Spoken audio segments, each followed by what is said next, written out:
Today on the Hopefulist, coming back from total devastation, the one key to true happiness, and free tacos? I'll tell you where and when. Welcome to the Hopefulist, a daily talk show hosted by veteran broadcaster Wendy McClure. Join Wendy each day as she shares her life lessons that transformed her from perpetual pessimist to the ultimate hopefulist. The perfect morning show to get you caught up on the day's top stories while sharing insights that will lead to positive transformation and bring out the hopefulist in you. For more inspiration, visit hopefulist.com. And now, here's your host and hopefulist, Wendy McClure. Good morning. Here it is, a hump day, Wednesday, October 30th, 2019. It is day 48 of Got to Get on Ellen. 1 week from today, I will be in Charleston, South Carolina for my Rise Business Conference. So excited. Also, Rachel Hollis will be on Good Morning America this morning. So I have programmed that to record since I will be at the gym probably when she is on, because I did not go to the gym yesterday. Nobody called me out. Nobody asked if I went to the gym, so I'm not even taking blame for this one. I put this one on your heads. I asked you to call me out. I asked you to hold me accountable, and you didn't do it. So you know what? I didn't either. I didn't go to the gym. Not my fault. Your fault completely. I completely jest, of course. But I did clean up around the house a little bit. I finally dusted. There was a big old layer of dust on everything. I got some of the clutter out. I did shower. So I feel like I got a little accomplished. But I am immediately going to the gym as soon as I am done recording this. And let me tell you, it's not going to be fun. It is another rainy, dreary, depressing day here at the Jersey Shore. But this will put a little pep in my step. And honestly, it shouldn't be so hard for me to get to the gym because I know that I feel so much better after I get a workout in. It makes me more productive. It makes me want to do more. It kind of kickstarts my energy for the day. And if I don't go to the gym, sometimes I'm back to napping at about 8:30 in the morning. So I'm going to go to the gym. I actually have quite a bit on my plate today, preparing for my conference. I've got all my business cards ready, but I'm going to prepare a one sheet, which is just a one sheet describing what I'm all about, what I do, and how I can help you. So I want to do that and have some of that ready for when I go to the conference next week. I cannot even describe to you how super excited I am for this conference. There are so many women and men, mostly women, going to this conference, and most people, from what I've gathered, are going solo. So we're all kind of on our own, and I have a feeling I'm just going to meet so many people, and I'm going to learn so much, and I can't wait. And, of course, I will be podcasting every day to you from the conference. Now, Wednesday, like I've said before, I will re-record that one because this time next week I will be at the airport.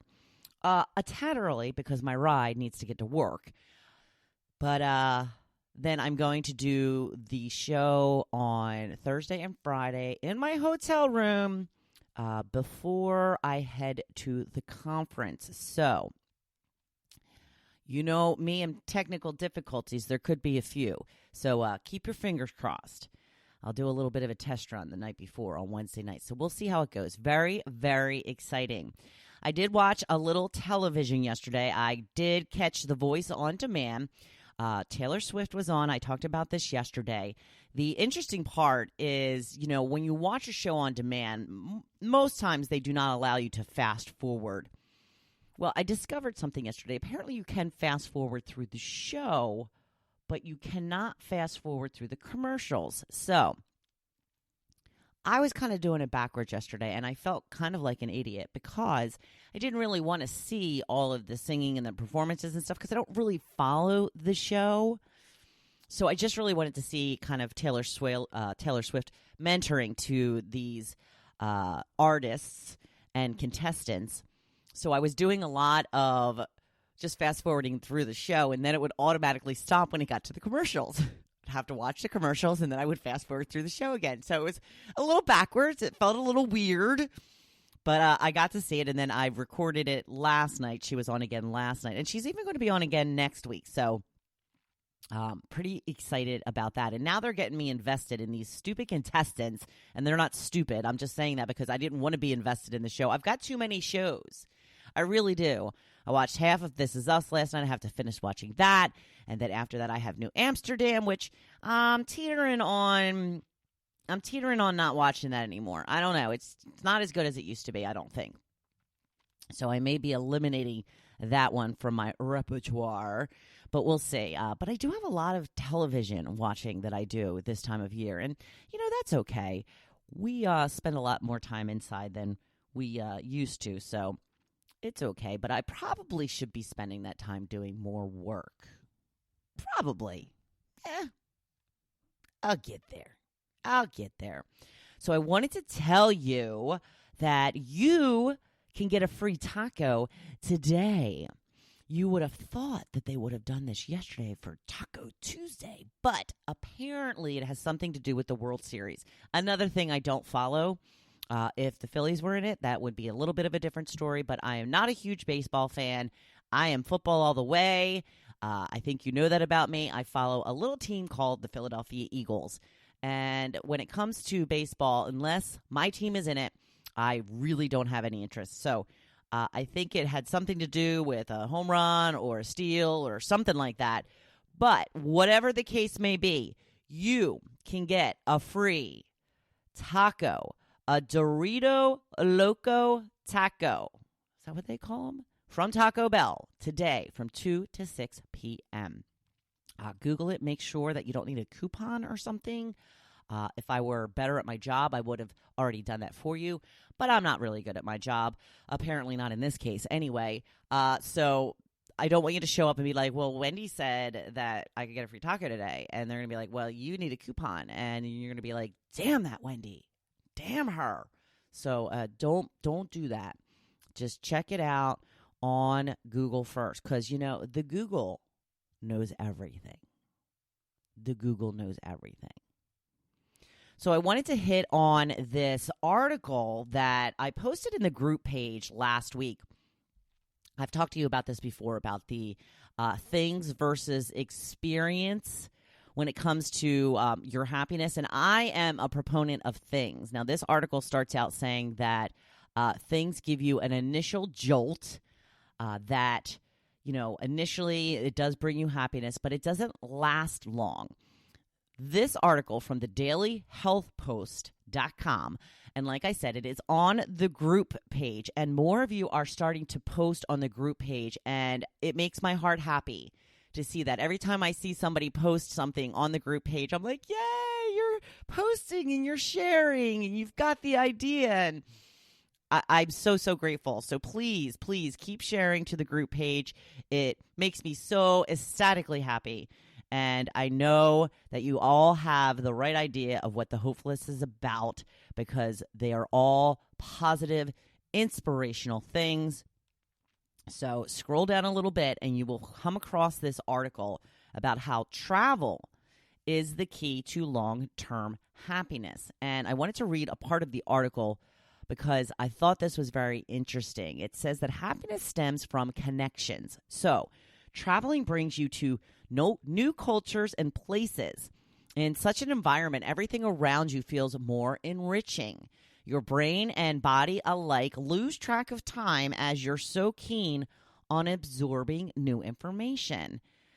Now, that disconnection from the normal surroundings that you've already adapted to offers an excellent environment for creating happy and lasting memories that are hard to forget or replace. Now, the head of the research study says that the results from one study revealed that individuals who most connected to their family, friends, community, and other people were the healthiest and happiness. So, with that in mind, you need to deepen your relationships by doing things together with the people in your life. He goes on to explain that experiences connect you to others in a way that material things can't.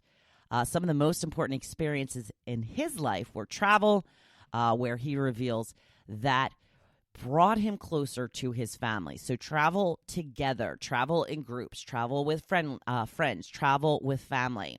Now, if you don't have a budget for traveling, which is one of the big problems, my cousin has just moved to Germany, and I am so super psyched for her, but I'm also super psyched for me because I have a place to go now and stay in Europe. And unfortunately, we don't have the budget for it right now. I have a target date of next fall. That is when I would like to do. So I have a year to try and make some plans. And by then, hopefully, she will know her way all over Europe and can take us everywhere. So I'm, really, really excited to kind of plan that trip.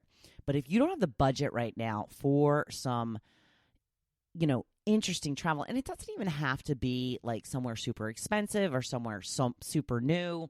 We had just gone to the Outer Banks recently, as I'm sure you heard me talk about, and this is, I think, at least the fourth time I've stayed in this same house, and at least fifth or sixth time I've been down to the Outer Banks with just my family alone. I've also gone a number of times with friends, and I have to say this might have been the best Outer Banks trip of them all, just because, it was just, well, the house was redecorated. Maybe that was the new part of the experience. I don't know.